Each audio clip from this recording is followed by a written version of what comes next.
আসসালামু আলাইকুম প্রিয় শিক্ষার্থীরা, সহজে পড়া শিখিতে তোমাদের আমন্ত্রণ। গত ক্লাসে আমরা আমাটির ভেপু গল্পটি সহজ ভাষায় পড়েছিলাম। আজকে তোমাদের জন্য কিছু গুরুত্বপূর্ণ শব্দার্থ, লেখক পরিচিতি, বহু নির্বাচনী প্রশ্ন এবং সৃজনশীল প্রশ্ন আলোচনা করব। চুপড়ি শব্দের অর্থ হচ্ছে ছোট ঝুড়ি। নাটা ফল, করঞ্চা ফল। খাপড়ার কুচি, হাড়ি কলসি ভাঙা টুকরো। পিজারা পোলের আসামি, খাঁচায় পড়ে থাকা অবহেলিত আসামি। আমের কুশি, কচি আম। যারা কুচি কুচি করা অর্থে আর কি, আমগুলো কুচি কুচি করে আমরা ভর্তার জন্য কাটি না, সেই রকম। বন বিছুটি, এক প্রকার বুনো গাছ। কালো মেঘ, যকৃত রোগে উপকারী তিক্ত স্বাদের গাছ। যকৃতের রোগ হয় না মানুষের, সেই রোগের উপকারী এক ধরনের তিতা স্বাদের গাছ। কুটো গাছ অর্থ তৃণ। এখানে কুটো গাছ হচ্ছে ওই যে ধানের কুটো, গমের কুটো বের হয় না, ধান মাড়াইয়ের পর যে কুটোটা বের হয় সেটা তৃণ আর কি। ভেরেন্ডা কচার বেড়া অর্থ রেড়ি গাছের বেড়া। লেখক পরিচিতি। লেখক বিভূতিভূষণ বন্দ্যোপাধ্যায় 1894 সালে 24 পরগনার মুরারিপুর গ্রামে জন্মগ্রহণ করেন। কোথায় জন্মগ্রহণ করেন? 24 পরগনায়। এটা কিন্তু ভারতের 24 পরগনার মুরারিপুর গ্রামের নাম। সেখানে জন্মগ্রহণ করেন 1894 সালে। তার শিক্ষা প্রতিষ্ঠান ছিল 1914 সালে বনগ্রাম স্কুল। এটা তার স্থানীয় এলাকায় ছিল স্কুলটি। সেখানে পড়াশোনা করেন স্কুলে। পরবর্তীতে কলকাতা রিপন কলেজ থেকে তিনি আইএ পাশ করেন। কলকাতা হুগলি বিভিন্ন স্কুলে তিনি শিক্ষকতা করেছেন। কলকাতা যে হুগলিতে তিনি ছিলেন, সেখানকার বিভিন্ন স্কুলে বিভিন্ন সময়ে তিনি শিক্ষকতা করেন। তার উল্লেখযোগ্য উপন্যাস হচ্ছে পথের পাঁচালী, অপরাজিত, আরণ্যক, ইছামতি, দৃষ্টিপ্রদীপ। এগুলো হচ্ছে উপন্যাস। আর গল্প গ্রন্থ হচ্ছে মেঘমল্লার মৌরিফুল, যাত্রাদল। তিনি পুরস্কার পেয়েছেন ইছামতি উপন্যাসের জন্য 1991 সালে মরণোত্তর রবীন্দ্র পুরস্কার পান। এখানে আমরা এই যে ইছামতি দেখলাম না, ইছামতি উপন্যাস, এই উপন্যাসটার জন্য তিনি মরণোত্তর মানে মৃত্যুর পরে রবীন্দ্র পুরস্কার নামে একটি পুরস্কার পান।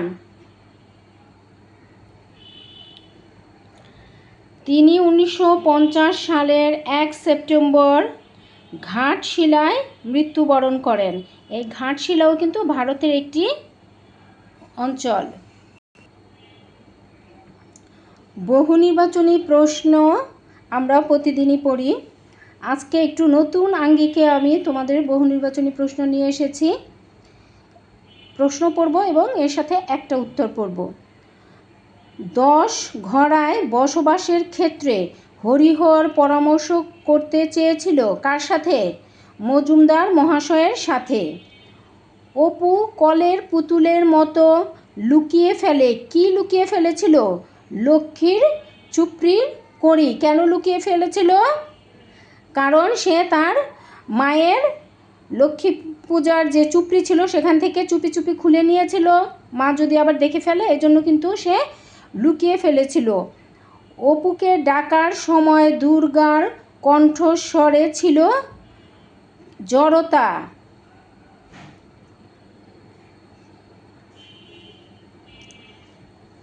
এই যে অপুকে ডাকার সময় দুর্গার কণ্ঠে জড়তা কেন ছিল? মা যদি জেনে যায়, জড়তা মিশ্রিত সতর্কতা ছিল কিন্তু। আচ্ছা, অপুর খেলনা পিস্তলটির দাম কত ছিল? তার ওই যে ডালা ভাঙা বাক্সের মধ্যে একটা খেলনা পিস্তল ছিল, সেটার দাম কত ছিল? 2 পয়সা।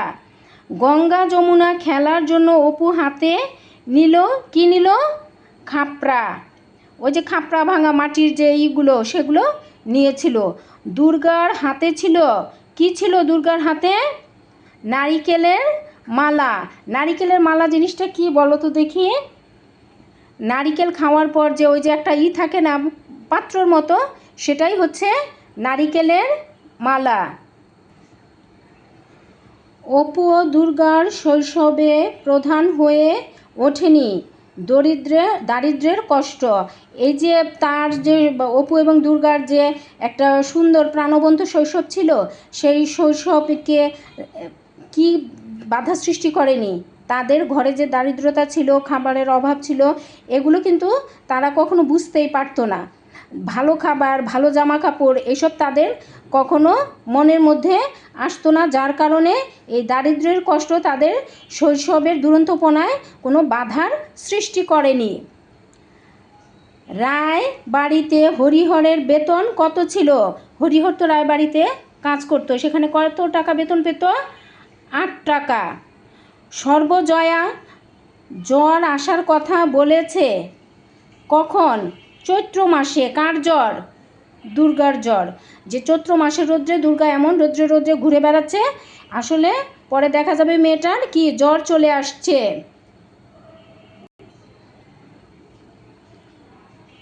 দুর্গা আঁচলের খুঁট খুলে বের করেছিল, কি বের করেছিল? রড়া ফলের বিচি। হরিহর রায়ের জ্ঞাতি ভাতার নাম কি ছিল? নীলমণি রায়। গুড়ের মতো মিষ্টি আম।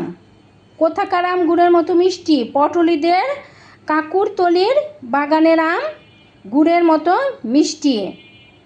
হরিহরের জানালার কপাট বাঁধা ছিল কি দিয়ে? নারিকেলের দড়ি দিয়ে। নারিকেলের দড়ি কি?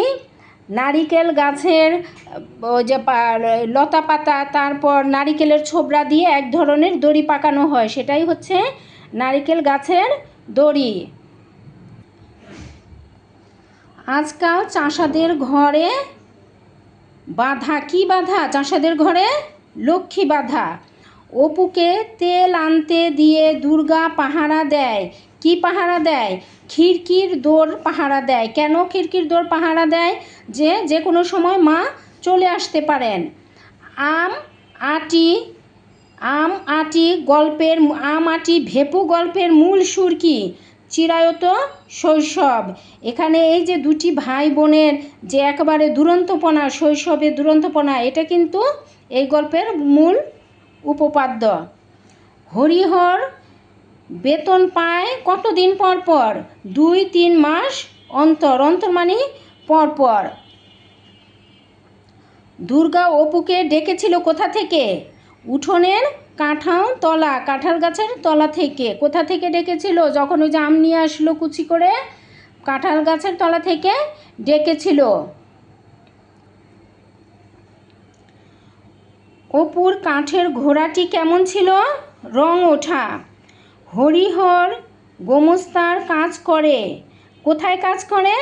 অন্নদা রায়ের বাড়িতে। তার গ্রামেই একজন ধনবান ব্যক্তি ছিলেন, তার নাম ছিল অন্নদা রায়, তার বাড়িতে কাজ করতেন। বন্ধক ছাড়া টাকা ধার দেয় কে? সেজ ঠাকুরন। বলছে বন্ধক ছাড়া সে কাউকেই টাকা ধার দেয় না, কিন্তু সেজ ঠাকুরন কাকে? সর্বজয়াকে টাকা ধার দিয়েছিল। অপু বসে খেলা করছিল কোথায়? রোয়াকে। রোয়াক অর্থ কি? রোয়াক হচ্ছে বারান্দায়, ঘরের বারান্দায় বসে অপু সকালবেলা খেলা করছিল। দুর্গা যে রড়া ফলের বিচি নিয়ে আসছিল আঁচলের ইঠে করে, সেগুলো কি বিচি এনেছিল? দেখো, দুর্গা মোট বিচি পেয়েছিল কয়টা? গুনলো যে 1 2 3 4 করে 26টা। স্বর্ণ গোয়ালিনী আশায় চাপা পড়ে গেল, কি চাপা পড়ে গেল? দুর্গার বাইরে যাওয়ার কথা। ও যে বাইরে যে আম নিয়ে আসছিল পটলদের বাগান থেকে, সে কথা। মাতবর গোছের লোকটি, এই লোকটিকে সদগোপ জাতের, সদগোপ জাতের মাতবর গোছের লোকটি সে কি চেয়েছিল? সর্বজয়া আর যে স্বামী দুর্গার বাবা, তার কাছে মন্তর চেয়েছিল। দুর্গার মুখ রাঙা হয়ে ওঠে। কেন রাঙা হয়ে উঠেছিল বলো তো দেখি? রৌদ্রের তাপে। মাটির ভেপু গল্পের সংলাপে ব্যবহৃত হয়েছে কথ্য চলিত ভাষারীতি। মাটি ভেপু গল্পের সংলাপে, এখানে কিন্তু দুইটা অংশ আমরা লক্ষ্য করি। তোমরা বলতে পারো যে ম্যাডাম মাটির ভেপু তো সাধু ভাষায় রচিত, তাহলে আপনি এখানে কথ্য চলিত বলছেন কেন? কিন্তু না, এখানে কিন্তু একটাও হয়েছে যে এখানে যে চরিত্রগুলো আছে গল্পের, তারা কিন্তু সাধু ভাষায় কথা বলছে, কিন্তু লেখক কিন্তু এখানে তার যে সংলাপ দিয়েছে সেটা কিন্তু কথ্য চলিত ভাষারীতি। তোমরা এটা কিন্তু একটা জটিল প্রশ্ন, তোমরা খেয়াল রাখবে, মনে রাখবে। দুর্গার বয়স কত ছিল? 10-11 বছর। যদি 10 বছর বলো তাও হবে না, 11 বছর বললেও হবে না, 10-11 দুটো মিলিয়ে বলতে হবে।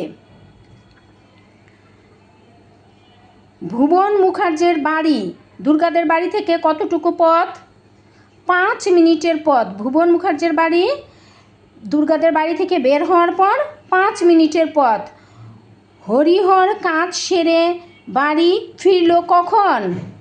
দুপুরের খানিকটা পর হরিহর বাড়ি ফিরেছিল কাজ সেরে। সর্বজয়াকে দুবেলা তাগাদা দিতে শুরু করেছে। কে শুরু করেছিল? রাধা বষ্টমের বউ। কেন দিচ্ছিল তাগাদা? সে তার কাছে টাকা পাবে।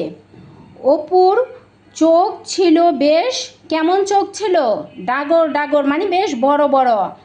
মা খিদে পেয়েছে। কে বলছিল এ কথা? অপু। রাক্ষস হচ্ছে। কে রাক্ষস? রাঙি গাইটা, লাল গরুটার কথা কিন্তু বলা হয়েছে। টিনের বাক্সটার কি ছিল? কেমন ছিল? ডালা ভাঙা। হরিহর 10 ঘোড়ায় যেতে রাজি হয় না। কেন রাজি হয় না? সাথে সাথে রাজি হয় না আর কি, মনে মনে তো সে রাজি ছিল, কিন্তু সাথে সাথে সে যেতে রাজি হয়নি আত্মসম্মানের কারণে। কারণ তারা বলবে যে এই লোকের তো কোনো সম্মানের নাই, সে বলার সাথে সাথেই তো সে রাজি হয়ে গেল। এই কারণে হরিহরের পক্ষে গ্রাম ছাড়া সহজ নয়। কেন সহজ ছিল না বলো তো? অনেক দেনা আছে, কারণ সে হঠাৎ করে যদি গ্রাম ছাড়তে চায় তাহলে তো সবাই একসাথে তার কাছ থেকে টাকা চাইবে। দুর্গা প্রথমে আম আনে। কোত্থেকে প্রথমে আম এনেছিল? সকালবেলা পটলিদের সিঁদুর কৌটোর তলা থেকে। পটলিদের অনেকগুলো আম বাগান, সেখানে বিভিন্ন সময় আমরা বিভিন্ন নাম দেখতে পাই। তো প্রথমে যে আম এনেছিল সেটা হচ্ছে পটলিদের সিঁদুর কৌটোর তলা থেকে আম নিয়ে আসছিল।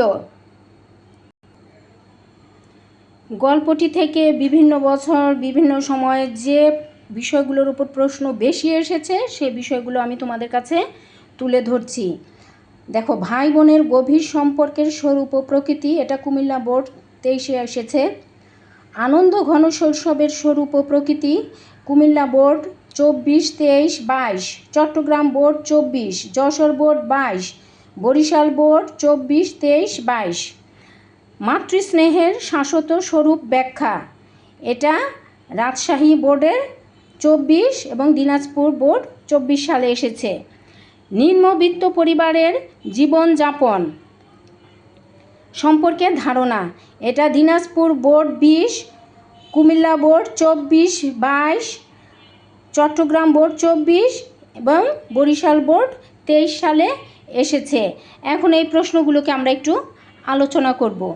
ভাই বোনের গভীর সম্পর্কের স্বরূপ ও প্রকৃতি। ভাই বোনের গভীর সম্পর্ক আমরা এখানে কেমন দেখি? দুর্গা এবং অপু 2 ভাই বোন, তাদের পরিবারে কিন্তু সেরকম আর্থিক সচ্ছলতা নাই। তারা ঠিকভাবে ওইরকম খেয়ে পড়ে ভালো জামা কাপড় পরতে পারে না, লেখাপড়ার কথা তো দূরেই থাক। বাবা খুব অল্প বেতনের চাকরি করে, মা খুব টানাপোড়েনের মধ্য দিয়ে সংসার চালায়। তারপরও দুই ভাই বোনের মধ্যে যে গভীর সুন্দর একটা সম্পর্ক আমরা লক্ষ্য করি, যে তারা কিন্তু এই যে বোন কিন্তু প্রায়ই ভাই, ছোট ভাই তাকে একটা কিল দেয়, একটা খোঁচা দেয়, তারপর নানান রকম কটু কথা বলে, কিন্তু ছোট ভাই কিন্তু কখনো বোনের সাথে কি করে না, বোনকে কিন্তু কিছু বলে না। বোন এবং ভাইয়ের যে এই যে সম্পর্ক, এই সম্পর্কের কথা এই গল্পে এখানে প্রকাশিত হয়েছে। দুইজন ছোট ছোট ছেলে মেয়ে তাদের শৈশবের যে দুরন্তপনা, শৈশবের যে ভালো লাগা, ভালো জিনিসগুলো কাজ করা, ভালো কাজ করা, সেগুলো কিন্তু এখানে লেখক সুন্দরভাবে ফুটিয়ে তুলেছেন। আচ্ছা, আনন্দ ঘন শৈশবের স্বরূপ ও প্রকৃতি, ওই প্রথম প্রশ্নটার সাথে কিন্তু এই প্রশ্নটার অনেক বেশি মিল আছে। আনন্দ ঘন শৈশবের স্বরূপ, আনন্দ ঘন শৈশব কেন? যে আমি আগেই বললাম, তাদের সংসারে যে আর্থিক টানাপোড়েন, খাবারের অভাব, জামা কাপড়ের অভাব। এখানে সর্বজয়া একবার বলেছে যে অনেক ছেঁড়া জামা কাপড়, তা অনেক তালি দেওয়া জামা কাপড় পরে ছেলে আমার আনন্দে ঘুরে বেড়ায়। অর্থাৎ তার জামা কাপড় যে ছেঁড়া, তার যে জামা কাপড় পুরনো হয়ে গেছে, নতুন জামা কাপড়ের দরকার, এগুলো কিন্তু তারা বুঝতোই না। আর অভাব কি জিনিস জানো? অভাব হচ্ছে মানুষের প্রয়োজনের বিপরীত রূপ। এখন তোমার যদি তুমি যখন মনে করবা যে আমার এই জিনিসটা প্রয়োজন, মানে ওই চাহিদা যখন সৃষ্টি হবে, তখনই কিন্তু তুমি মনে করবা যে হ্যাঁ আমার এই জিনিসটার অভাব। কিন্তু তোমার যখন চাহিদার সৃষ্টি নাই, চাহিদা নাই, যে না আমার যা আছে তা তো আমার চলে যাচ্ছে। এখন তোমার একটা কলম আছে, লিখতে পারো, তুমি যদি এখন আবার একটা রং পেন্সিলের প্রয়োজন অনুভব করো, তখনই তোমার মনের মধ্যে খারাপ লাগতে শুরু করবে যে আমার একটা রং পেন্সিল দরকার, অমুকের আছে আমার নাই, আমার একটা রং পেন্সিলের দরকার। এটাই হচ্ছে এই যে প্রয়োজন, যখন মানুষ বুঝতে পারে যে আমার এটা প্রয়োজন। কিন্তু অপু এবং দুর্গা কিন্তু সে প্রয়োজন কখনই মনে করতো না। মা যা খেতে দিত তাই খেত, মা যা পড়তে দিত তাই পড়তো, মানে অভাব তাদেরকে স্পর্শ করেনি। বরঞ্চ তারা কি করেছে, শৈশবের যে আনন্দ ঘন দিন, সেগুলো তারা ভাই বোন দুজন মিলেই উপভোগ করেছে। আর প্রকৃতি তাদের কি ছিল? প্রকৃতি ছিল তাদের বন্ধুর মতো, মায়ের মতো। তারা দুর্গা তো সারাক্ষণই, অপু যা একটু বাড়িতে থাকতো, দুর্গা কিন্তু সারাক্ষণই বাড়ির বাইরে বাইরে থাকতো, এইখানে ওখানে, আমবাগানে জামবাগানে, ওর মার কথায় আমবাগানে জামবাগানে কাঁঠাল বাগানে কোথায় কি আছে সে শুধু ঘুরে বেড়াতো। এই যে ঘুরে বেড়ানো, প্রকৃতির সান্নিধ্য লাভ এবং এই শৈশবের স্বরূপ, এটা কিন্তু একাত্ম হয়ে এখানে একটা আনন্দ ঘন চরিত্রের সৃষ্টি করেছে। তারপর দেখো মাতৃস্নেহের শাশ্বত স্বরূপ ব্যাখ্যা। মাতৃস্নেহ, এখানে সর্বজয়া অভাবের সংসার, সে অনেক ভালো কিছু খাবার ছেলে মেয়েকে দিতে পারে না, ভালো কাপড় চোপড় পরাতে পারে না, কিন্তু ছেলে মেয়ের প্রতি যে তার মায়া টান ভালোবাসা, সেটা কিন্তু আমরা প্রত্যেক পরতেই লক্ষ্য করেছি। ওই যে দুর্গা যখন কি করে, বাড়ির বাইরে ছিল, দুর্গার বাবা দুপুরবেলা এসে, হরিহর দুপুরবেলা এসে প্রথমে অপুর কথা জিজ্ঞেস করে যে ছেলে কোথায়, তো সর্বজয়া বলে সে ঘুমাচ্ছে। আর দুর্গা বলতেই মা বলে ওঠে, ওর সাথে খাওয়ার সাথে দুইটা সম্পর্ক, ও কি কখনো ঘরে থাকে? ও তো এ পাড়া ও পাড়া, এ বাড়ি ও বাড়ি, কি এ জঙ্গল ও জঙ্গল করে ঘুরে বেড়ায় সারাক্ষণ, ও তো ঘরে থাকে না। তারপর কি বলেছিল যে এই যে চৈত্র মাসের রৌদ্রে সে এইভাবে ঘুরে বেড়াচ্ছে, আবার না সে জ্বর বাঁধায়। এই যে মাতৃস্নেহের শাশ্বত একটা রূপ। আর এইটা কিন্তু আমাদের এখানে সংক্ষেপিত, এই গল্পটা সংক্ষেপ করে তোমাদের পড়ার জন্য দেয়া হয়েছে। এটা কিন্তু বিরাট এক উপন্যাস। তোমরা যদি কখনো সময় হয় পড়ে নিও। পড়লে হয়তো তোমরা যারা পরীক্ষার্থী তারা পড়ার সুযোগ আর পাচ্ছ না, কিন্তু যারা নবম শ্রেণীতে আছো তারা হয়তো এই উপন্যাসটা পড়লে অপু এবং দুর্গার এই যে শৈশবের দুরন্তপনা, তাদের এই যে প্রকৃতির কাছাকাছি আসা, তাদের ভাই বোনের গভীর সম্পর্ক, এগুলো কিন্তু আরও বিস্তারিত জানতে পারবে। এবং উপন্যাসটা খুবই সুন্দর, পড়তে খুবই ভালো লাগে এবং মনে রাখার মতো না, এটা মনে এমনিতেই থেকে যায়, মনে দাগ কাটে। তারপর দেখো নিম্নবিত্ত পরিবারের জীবনযাপন সম্পর্কে ধারণা। এখানে এই যে নিম্নবিত্ত পরিবার, সর্বজয়ার পরিবারটা কি ছিল? নিম্নবিত্ত একটা পরিবার। সেখানে কি ছিল না, সময় মতো ছেলেমেয়ের খাওয়া ছিল না, পোশাক আশাক ছিল না, ঘর বাড়ির পরিবেশ সেরকম সুন্দর ছিল না, কোনো কিছুই ওই রকম ভালো ছিল না। এই যে আমাদের শহরে, ঢাকা শহরে, গ্রামাঞ্চলে তাও বাচ্চারা অনেকটা অভাবের সাথে পরিচিত, শহরেও কিছু কিছু আছে কিন্তু বর্তমানে আমার মনে হয় আর নাই। এই যে নিম্নবিত্ত পরিবারে কিভাবে ছেলে মেয়েরা তাদের জীবনযাপন করে, কিভাবে বাবা মার উপর তারা কখনোই কোনো বাড়তি চাপ সৃষ্টি করে না, কোনো কিছুর জন্যই না, কোনো বাড়তি প্রয়োজন তাদের জীবনকে কি করে না, আচ্ছাদিত করে না। এ সম্পর্কে তোমরা এই গল্পটা পড়ে জানতে পেরেছো না?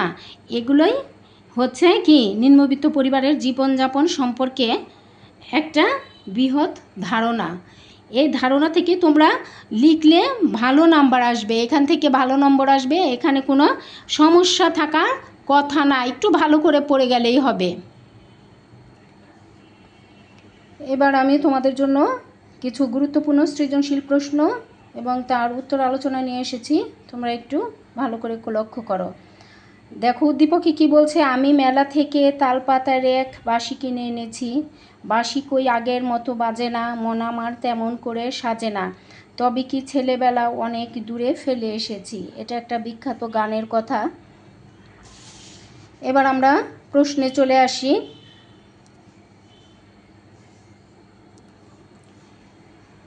হরিহর তাগাদার জন্য কোথায় গিয়েছিল? তাগাদার জন্য কোথায় গিয়েছিল? 10ঘরা গ্রামে। আজকাল চাষাদের ঘরে লক্ষ্মী বাঁধা কথাটি কেন বলা হয়েছে? যে এই যে চাষাদের ঘরে লক্ষ্মী বাঁধা কেন বলেছেন কথাটা?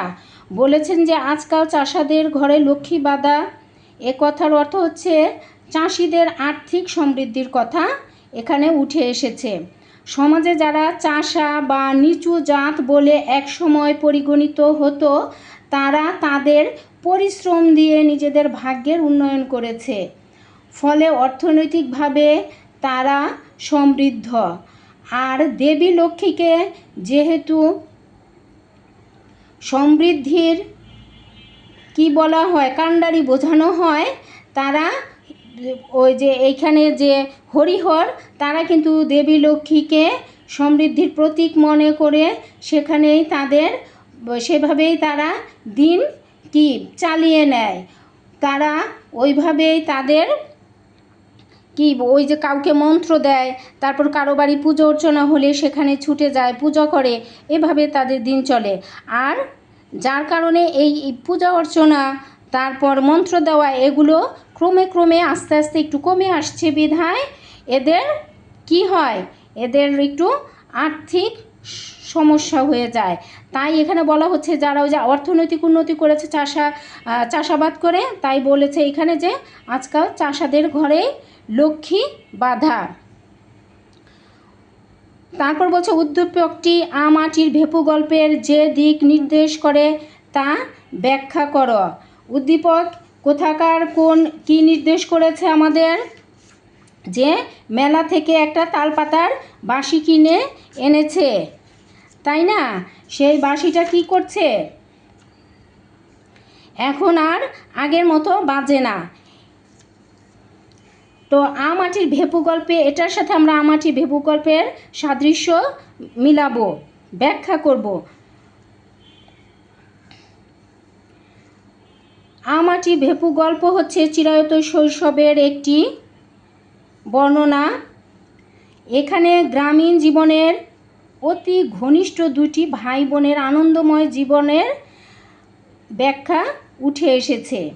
অপু আর দুর্গা হরিহরের পরিবারের দুই শিশু আর কি পুত্র এবং কন্যা। তাদের শৈশবে দারিদ্র্যের যন্ত্রণা প্রধান হয়ে ওঠেনি। তাদের যে ঘরে ভাত নেই, পরনে জামা ছেঁড়া, সেটা তাদের কাছে মনেই হয়নি। গ্রামীণ ফল ফলাদি আহরণে আনন্দ এবং বিচিত্র বিষয় নিয়ে তাদের বিস্ময় কৌতূহল এখানে চিরন্তন শৈশবকে স্মরণ করিয়ে দেয়। আর অপরদিকে উদ্দীপকে আমরা কি দেখি? উদ্দীপকে আমরা দেখি যে ওই যে শৈশববেলা ছোট থাকতে, এখানে ওই কবি ছোট থাকতে যে তাল পাতার একটা বাঁশি কিনে এনেছিল মেলায়, যে বড় হয়েও সে কিন্তু সেরকম একটা বাঁশি কিনে এনেছিল, কিন্তু দেখে ছোটোবেলা যেরকম নেচে নেচে গেয়ে গেয়ে বাঁশিটা বাজাতো, এখন আর সেটা সেই রকম বাজছে না, সেরকম সুর দিচ্ছে না। তাই সে আক্ষেপ করে বলেছে, তাহলে কি ছেলেবেলা যে অনেক দূরে ফেলে এসেছি? আসলেই তো, তোমরা ছোটোবেলা এখন তোমরা যেভাবে লম্ফ দিতে পারো, প্রয়োজনে একটা 3 হাত উপরে উঠে একটা লাফ দিতে পারো, আমাদের যাদের বয়স হয়েছে আমরা কি সেটা পারবো না। কাজেই ছেলেবেলার কিন্তু অনেক গুরুত্ব, অনেক মূল্য।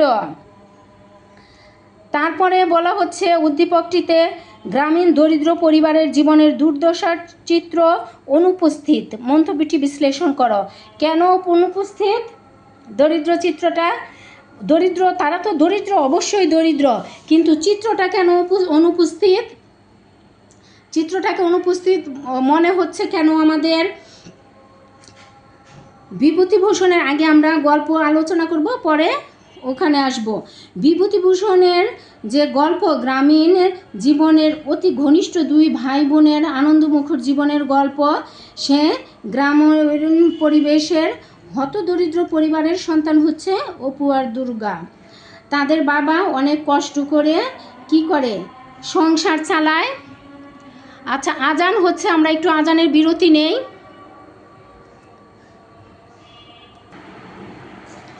এখানে যে হরিহরের দরিদ্র পরিবারের কথা বলা হয়েছে, যে এই দরিদ্র পরিবারে সে কিন্তু ছেলে মেয়েকে ঠিকভাবে ভরণ পোষণ করতে পারে নাই, কিন্তু ছেলে মেয়ের ভিতরের যে আনন্দ উল্লাস, তাদের কিন্তু এই দরিদ্রতা তাদের কিন্তু কোনো কি ম্লান করতে পারে নাই, বরঞ্চ তারা বিভিন্ন বাগানের ফল বিভিন্নভাবে সংগ্রহ করেছে আনন্দ চিত্তে। তাদের বিস্ময়, বিভিন্ন কিছু দেখে তাদের বিস্ময় ও কৌতূহলের মধ্য দিয়ে তাদের যে চিরায়ত শৈশব এখানে লেখক অঙ্কন করেছেন, তা কিন্তু অতি মূল্যবান।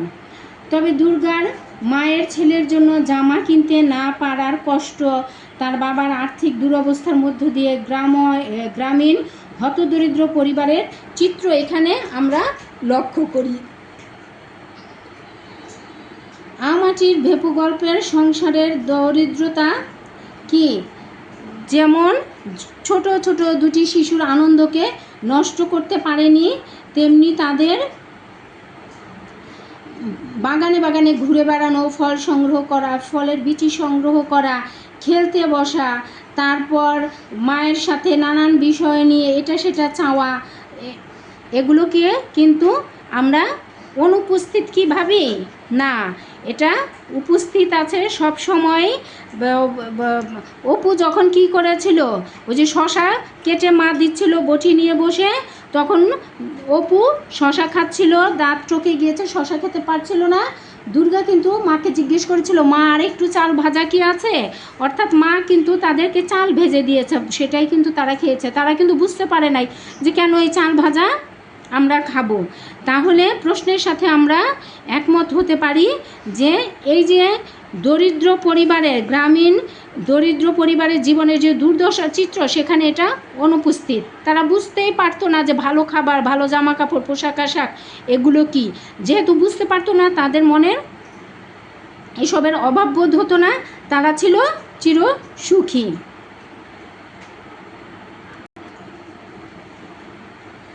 আমরা আরও একটি সৃজনশীল প্রশ্ন আলোচনা করব। বিধবা রিনার সংসার যেন অভাবের কারখানা, তার উপর ছোট ছেলেটা কয়েকদিন ধরে জ্বরে আক্রান্ত। গরুর সামান্য দুধ বিক্রি করে ছেলের চিকিৎসা করলেও এখন সে সামর্থ্য আর নেই, কারো কাছে ধার চাওয়ার উপায় নেই। যার কাছে চাইবে সে তো বলবে আগের ধার পরিশোধ করো। এই যে মা একটা কঠিন দুরবস্থার মধ্য দিয়ে তার দিন পার করছে, উদ্দীপকে আমরা সেটাই লক্ষ্য করি। এবার দেখো সৃজনশীলে কি বলা হয়েছে। সৃজনশীল প্রশ্নে হরিহরের জ্ঞাতি ভাতার নাম কি? ওই যে জ্ঞাতি একজন ভাই ছিল, তার পাশে যে বাড়ি ছিল তার নাম কি ছিল? নীলমণি রায়। তখনই কি, ক্ষয়ের প্রশ্ন, তখনই কি রাজি হতে আছে? ব্যাখ্যা করো। এটা কি প্রসঙ্গে বলা হয়েছে? দেখো, 10 ঘোড়ায় যখন তাগাদার জন্য হরিহর গিয়েছিলেন, তখন কি ওখানে একজন তাকে প্রস্তাব করেছিল যে সে যেন তাদের ওই গ্রামে উঠে আসে, ঘরবাড়ি তৈরির জন্য জমি জমাও তাকে দেয়া হবে, বিনিময়ে সে কী করবে তাদের সব পরিবারের সবাইকে মন্ত্র দিবে। আর ওই ব্যক্তির ইচ্ছা ছিল যে তাদের গ্রামে একজন বামন বাস করুক, তাই না? তখন হরিহর কিন্তু সাথে সাথে কোনো মতামত প্রকাশ করেনি, বলছে ঠিক আছে।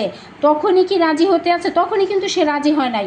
পরে যখন বাড়িতে এসে সর্বজয়াকে সকল ঘটনা খুলে বলে, তখন সর্বজয়া কিন্তু খুব বেশি আগ্রহ দেখায় কী কারণে, যে হ্যাঁ কেন সাথে সাথে সে রাজি হলো না।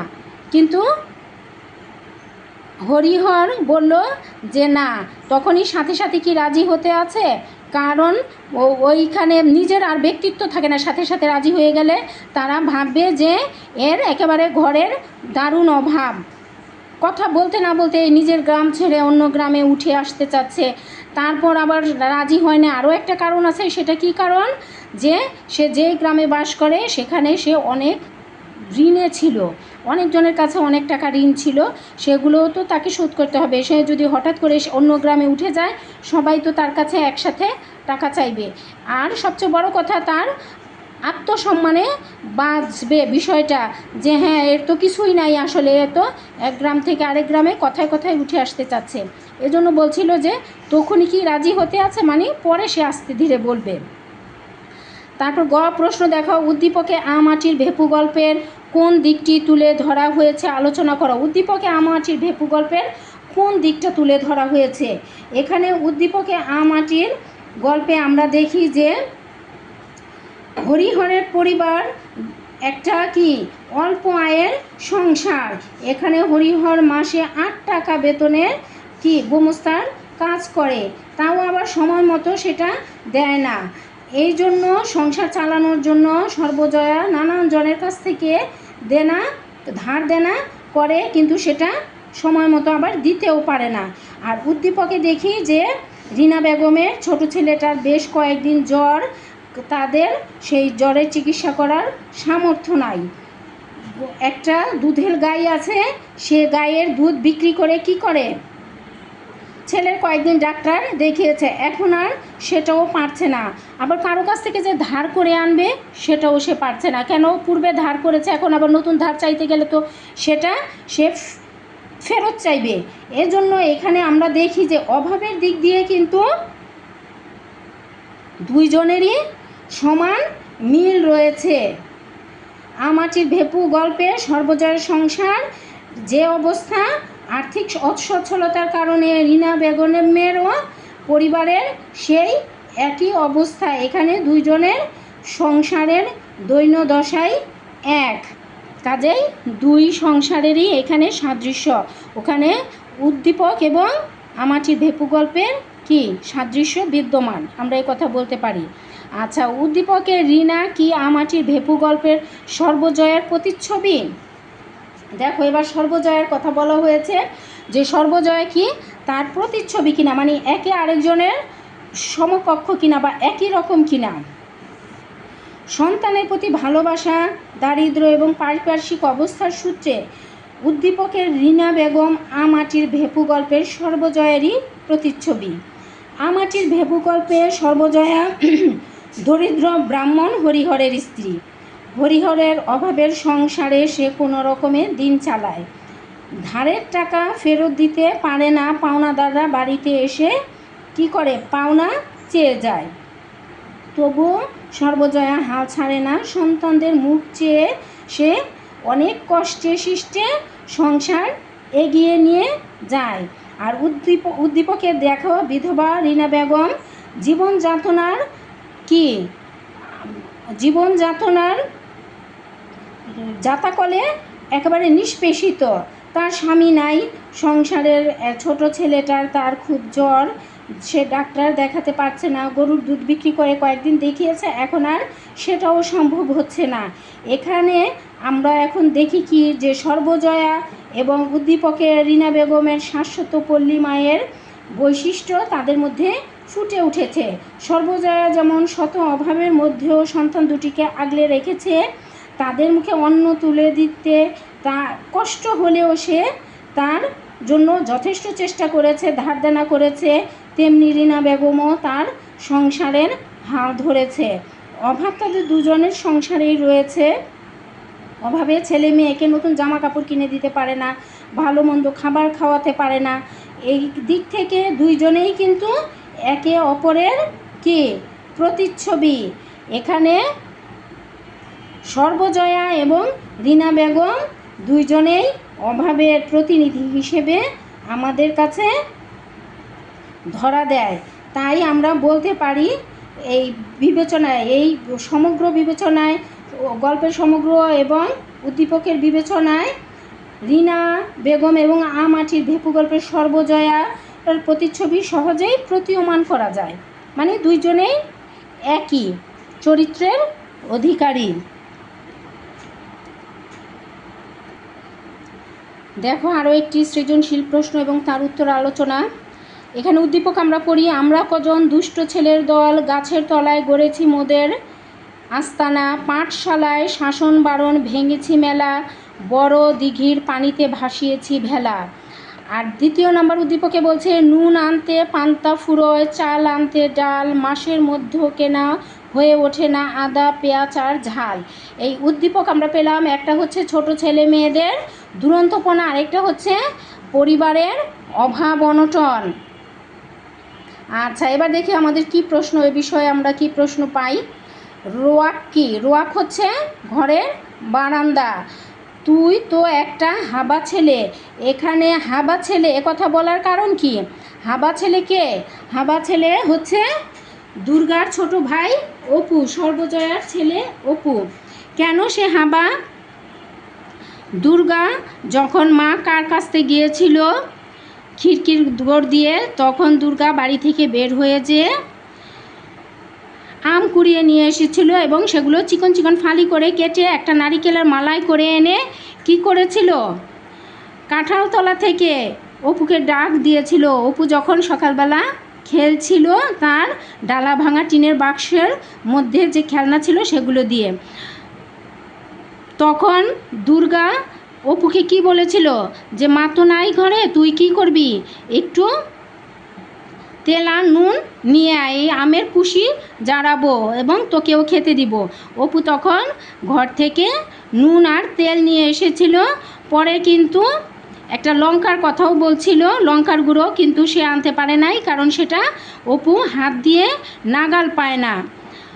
আম দুই ভাই বোনে খাওয়া শেষ না হতেই মা খাড় কেচে খিড়কির দৌড় দিয়ে বাড়িতে এসে হাজির হয়। তখন গোগ্রাসে দুই ভাই বোন আম খেয়েছিল। আম খাওয়ার পরে অপু যখন খেতে বসছিল, মাকে বলছিল যে আমাকে খেতে দাও। মা তখন কি করেছিল, বারান্দায় বসে বটি নিয়ে শশা কেটে দিচ্ছিল তাদের। তো শশা কামড় দিতে গিয়ে অপু যখন দেখলো কি দাঁত টকে গেছে আম খেয়ে, শশা খেতে পারছে না, তখন কিন্তু অপু নিজের অজান্তেই বলে ফেলেছিল যে আম খেয়ে দাঁত টোকে আর শেষ করতে পারে নাই দুর্গার চোখের চাহনিতে। এই কথা বলার কারণে স্বর্ণ গোয়ালিনী যখন তাদের গরুর দুধ দুইতে চলে আসে, তখন অপু দুর্গার পিছে পিছে ওই বাছুর ধরার জন্য যায়। ধরার জন্য গেলে তখনই দুর্গা কি করে, পিঠের মধ্যে একটা কিল দিয়ে বলে যে তুই একটা হাবা ছেলে, কারণ ওই আম তোকে খেতে দিয়েছি, তারপর আবার তুই বলে দিয়েছিস পরে আবার যখন দুপুরবেলা আম আনবো আবার আচার করব, মানে কুশি জড়াবো, তখন তোমাকে আমি দিব, তুমি খেও। এই যে এই মাকে বলে ফেলার কারণেই কিন্তু মূলত অপুকে হাবা ছেলে বলেছিল। কে বলেছিল? দুর্গা। উদ্দীপকের এ মানে প্রথম অংশে আম আঁটির আম আঁটির ভেপুর যে চিত্র ফুটে উঠেছে তা ব্যাখ্যা করতে বলা হয়েছে। প্রথম অংশে কি আছে বলছে, আমরা কজন দুষ্ট ছেলের দল গাছের তলায় গড়েছি মোদের আস্তানা, পাঠশালার শাসন বারণ ভেঙেছি মেলা, বড় দিঘির পানিতে ভাসিয়েছি ভেলা। এই যে গ্রামের যে দুষ্ট ছেলে মেয়ের দল, এরা কি করে, এরা কিন্তু সব সময়ই প্রকৃতির কাছাকাছি যায় এবং দুষ্টুমিতে মেতে থাকে। অমুকের গাছের আম, অমুকের গাছের জাম, তারপর কি পুকুরে দুপুরবেলা পুকুর পাড়ে বা নদীতে বাড়ির কাছে থাকলে সেখানে দুষ্টুমির ছলে সাঁতার কাটা, দীর্ঘক্ষণ গোসল করা, মাছ ধরা, এগুলো তারা সব সময় করে। ডানগুলি খেলা, তারপর ওই যে হাডুডু খেলা, এই সমস্ত খেলা এবং দুষ্টুমিতে তারা সারাক্ষণই মেতে থাকে। তারপর অনেক সময় পাঠশালা থেকে আসা বা যাওয়ার পথে অনেক সময় পাঠশালা পালিয়ে তারা কি করে, ওই বাড়ির পাশে বড় দিঘিতে কি ভেলা ভাসায়। ভেলা কি, সেটা হচ্ছে কলা গাছের যে দিয়ে, কলা গাছ দিয়ে আর কি, মূলত কলা গাছ বেঁধে বেঁধে এক ধরনের ভেলা বানায়, সেগুলো পানিতে ভাসে নৌকার মতো, সেটা কিন্তু বলা হয়েছে। আর আমাটির ভেপু গল্পের যে চিত্র ফুটে উঠেছে সেখানে কি বলা হয়েছে, দুর্গা এবং অপু বাড়ির ভিতরেই থাকতো। দুর্গা কি করত, ওই বাড়ির আমতলায়, ওই বাড়ির জামতলায় যে সে সারাক্ষণ কখনো ফলমূল, কখনো ফুল, কখনো ফলের বিচি, এগুলো সে কুড়িয়ে কুড়িয়ে নিয়ে আসতো। তাহলে কি বলছে এখানে, আমাটি ভেপু গল্পের যে চিত্র ওই যে উদ্দীপকে ফুটে উঠেছে সেটা কি আমরা সার্থকভাবে দেখতে পাচ্ছি, তাই না? তারপর উদ্দীপকে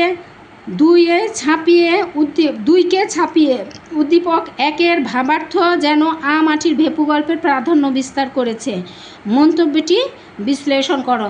এখানেও কিন্তু সেই এই যে ছাপিয়ে একটা ছাপিয়ে আরেকটা, দ্বিতীয় কিন্তু এটাকে বলছে ছাপিয়ে, দ্বিতীয়টাকে ছাপিয়ে নিয়েছে। দ্বিতীয়টা কি, নুন আনতে পান্তা ফুরোয়, চাল আনতে ডাল, মানে একটা নুন আনতে আনতে পান্তা ভাত শেষ হয়ে যায়, পান্তা আর থাকে না, তখন নুনের প্রয়োজন হয় না। আবার বলছে আদা পেঁয়াজ, আবার কোনো মাসে এই যে মরিচ, ঝাল হচ্ছে মরিচ, কোনো মাসে এগুলো কেনারই ফুরসত হয় না, টাকা হয় না, অভাবের কথা বলা হয়েছে। তো আমাটির ভেপু গল্পে আমরা যে এই যে দুর্গাদের পরিবারে যে অভাব ছিল, সর্বজয়ের পরিবারে অভাব ছিল, হরিহরের আয় কম ছিল, মাসিক আয়, তারা ঠিকমতো খেতে পারতো না, ঠিকমতো ভালো জামা কাপড় পরতে পারতো না, এই অভাব কি অপু এবং দুর্গার মধ্যে আমরা কখনো দেখেছি? অভাববোধ না। সেটা এই জন্যই কিন্তু এখানে বলেছে যে আমাটির ভেপু গল্প দ্বিতীয় উদ্দীপককে প্রথম উদ্দীপকের ভাবার্থ যেন ছাপিয়ে উঠেছে, মানে তাদের শৈশবের যে দুরন্তপনা, শৈশবের যে আনন্দ, ভাই বোনের যে মিলবন্ধন, এগুলো তাদের অপরিবারের অভাবকে ছাপিয়ে উঠেছে, মানে অভাবকে তারা জয় করতে পেরেছে। অভাব কী জিনিস সেটা তারা প্রাধান্যই দেয় নাই, ওটা কোনো বিষয়ই না, ওটা কোনো তাদের মাথায় কখনো আসে নাই। তারা যে শৈশবের দুরন্তপনা, আম খেত, জাম খেত, ফলমূল কুড়াতো, বিচি কুড়াতো, তারপর ওই যে মাটির খাপড়া দিয়ে তারা খেলতো। আমাদের সময় আমরা যেমন এক্কা দোক্কা খেলতাম, তোমরা এখন তো সেটাও খেলো না, ওই খাপড়ার কুচি দিয়ে তারা খেলতো, সেগুলোই তাদের কাছে অনেক বেশি আনন্দের ছিল। এই অভাব অনটন, কম খাওয়া, কম পড়া, এগুলো তাদের কাছে কোনো বিষয় ছিল না। এজন্য উদ্দীপকের সাথে আমরা একমত পোষণ করি যে উদ্দীপকের দুইকে ছাপিয়ে এক উপরের দিকে উঠে এসেছে। আচ্ছা, আমরা অনেকগুলো বহু নির্বাচনী এবং সৃজনশীল প্রশ্ন আলোচনা করলাম। এগুলো যদি তোমরা পড়ো, অবশ্যই সবাই বহু নির্বাচনী এবং সৃজনশীল উত্তর করতে পারবে। তোমরা একটু ভালোভাবে খেয়াল করে, শুধু একটু ভালোভাবে মনোযোগ দিয়ে পড়বে, আর কিছুই না। আর এই ক্লাসটাও যদি তোমরা বারবার ঘুরে ফিরে দেখো, দেখবে সকল প্রশ্নের উত্তরই কিন্তু একই রকম, কাছাকাছি। একটা সৃজনশীল, দুইটা সৃজনশীল, তিনটা সৃজনশীলের নিয়ম যদি তোমরা শিখো বা যদি শিখে যাও, তা এর বাইরে কিন্তু কোনো প্রশ্ন আর আসে না। তোমরা একটু ভালো করে খেয়াল করে দেখেও ক্লাসগুলো মনোযোগের সাথে, আশা করি সকল প্রশ্নের সুন্দর উত্তর তোমরা করতে পারবে। সবাইকে অনেক অনেক ধন্যবাদ। সবাই ভালো থেকো, সুস্থ থেকো, সহজে পড়া শিখির পাশে থেকো।